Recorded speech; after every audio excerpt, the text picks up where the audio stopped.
Welcome to The Explainer. Today, we're diving headfirst into one of the most absolutely chaotic 48 hours in the history of crypto. So, I want you to just imagine this for a second. A top crypto asset worth billions and billions of dollars, losing pretty much all of its value.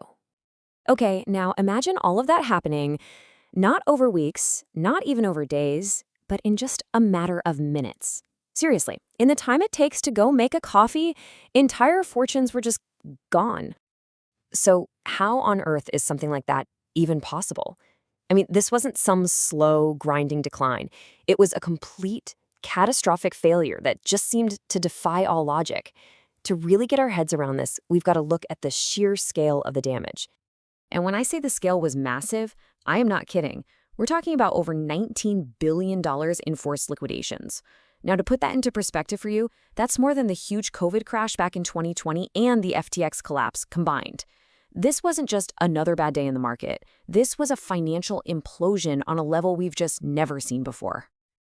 Okay, so to solve the mystery of how this happened so fast, we need to introduce our prime suspect. It's a powerful and, as we're about to see, an incredibly risky financial tool called leverage.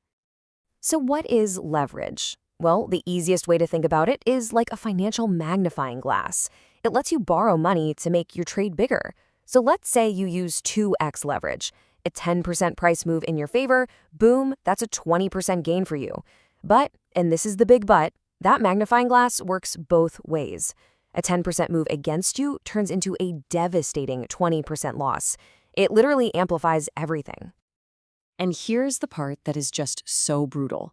This crash didn't just take out the high-risk gamblers, the folks using 100x leverage. No. It completely wiped out traders who thought they were playing it safe, using what's normally considered a pretty responsible amount of leverage. And they still got vaporized. All right, let's get into the anatomy of this thing.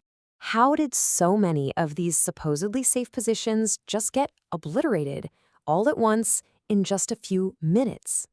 The answer? It's a terrifying domino effect, a chain reaction known as a liquidation cascade.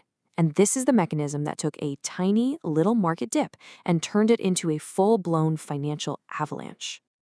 Okay, so here's how it works step by step. It all starts with just a small, normal price dip. Nothing crazy. But here's the kicker. Step 2, the collateral. See, a lot of traders were using other, also volatile cryptocurrencies to back their leveraged positions. So when the market dipped, the value of their collateral also dropped. That's when the system automatically triggers the first liquidations, it force sells their position. Well, what does that do? That forced selling pushes prices even lower. And that new lower price, you guessed it, it triggers even more liquidations, which leads to more forced selling, and you get this vicious, out-of-control cycle that just spirals downwards at lightning speed. And this quote right here, wow, it really brings home the human cost.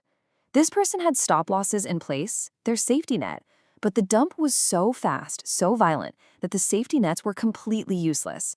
The price just blew right past them. There was literally no one on the other side to buy what the system was trying to sell. It was a complete and total wipeout. And this is a really crucial point to understand. This was not your typical panic selling. This wasn't a bunch of people getting scared and hitting the sell button. No, this was totally involuntary. It was a cold, calculated, automated process. The exchange's algorithms were doing the selling with zero human emotion involved. It was a machine-driven collapse, and that's exactly why it was so fast and so, well, ruthless. Okay, so while this whole thing looked and felt like a complete crypto apocalypse, a lot of seasoned analysts actually saw it very differently. For them, it wasn't the end of the world. It was more like a painful but maybe necessary market reset. Now, I know this sounds totally backwards, but the logic goes like this. An event this destructive isn't a sign that we're at a market top. It's actually a sign that we might have just hit the bottom. So why would that be? Well, think of a crash like this as a massive forest fire. It just burns through and clears out all the dead wood, all that excessive, dangerous leverage. The traders who were forced to sell down at those insane low prices, they're gone. They've been completely removed from the market. And because those lows were caused by forced selling, not organic selling, there's basically no one left who would willingly sell at those prices again. The fuel for another fire just like this one has been totally used up. So, what are the big lessons here? What should we all take away from this absolutely historic market event? And this right here, this chart, it tells the whole story. Just look at the difference in outcomes. On one side, you have the leveraged trader. Their accounts were completely wiped out, gone, to zero. They have to start all over again. But on the other side, you have the spot investor, someone who just buys and holds the actual asset. Yeah, their portfolio took a temporary hit for sure, but they didn't lose everything. They still held their assets and could simply wait for the market to recover. Really, this whole ordeal was a brutal masterclass in risk management. The takeaways are crystal clear. 1. Trading with leverage carries an existential risk, period. 2. Your so-called safety nets, like stop losses, they are not guaranteed to save you in extreme conditions. 3. It is absolutely critical to keep your long-term investments separate from your short-term trading funds. And finally, the very structure of the market, like what you're allowed to use as collateral, matters immensely.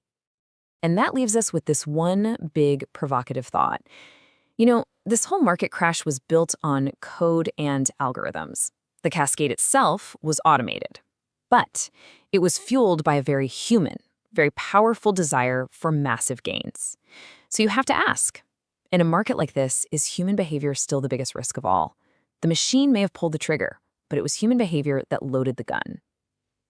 Thanks for joining me for this explainer.